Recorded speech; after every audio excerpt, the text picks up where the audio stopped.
नमस्कार दोस्तों। आईपीएल 2025 के 19वें मुकाबले में एक दिलचस्प घटना घटी जब मुंबई इंडियंस के कप्तान हार्दिक पांड्या बल्लेबाजी करने मैदान में उतरे। इस दौरान मैदानी अंपायरों को उनके बल्ले का आकार चेक करते हुए देखा गया। यह घटना जितनी अनोखी थी उतना ही महत्वपूर्ण भी थी, और इसके पीछे की वजह आपको हैरान कर सकती है। आईपीएल के नियमों के मुताबिक किसी भी खिलाड़ी के बल्ले की चौड़ाई 4.25 यानी 10.8 सेंटीमीटर से अधिक नहीं होनी चाहिए, जबकि उसकी गहराई 2.64 इंच यानी 6.7 सेंटीमीटर और किनारा 1.56 इंच यानी 4 सेंटीमीटर तक होना चाहिए। यही नहीं, बल्ले का आकार एक मापक औजार से गुजरने में सक्षम होना चाहिए। जब हार्दिक पांड्या का बल्ला चेक किया गया तो खुशी की बात यह थी कि उनका बल्ला पूरी तरह से नियमों के अनुरूप था।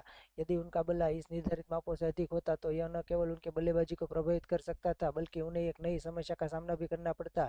यह घटना इसलिए और भी महत्वपूर्ण हो जाती क्योंकि आईपीएल 2025 के इस सीजन में अंपायर बेहद सख्ती से इस नियमों का पालन करवा रहे हैं। सभी टीमों को अब प्रत्येक मुकाबले में 200 से अधिक रन बनाते हुए देखा जा रहा है। ऐसे में अंपायर ये सुनिश्चित करना चाहते हैं कि बल्लेबाज किसी भी तरह से अनुसूचित या अवैध लाभ न उठा रहे हो। पंड्या से पहले आरआर और आरसीबी के मैच में भी अंपायरों को फिल सॉल्ट और सिमरन हेटमायर के बल्ले का माप लेते हुए देखा गया था। यह साबित करता है कि इस सीजन में नियमों को लेकर अंपायर बेहद सतर्क है।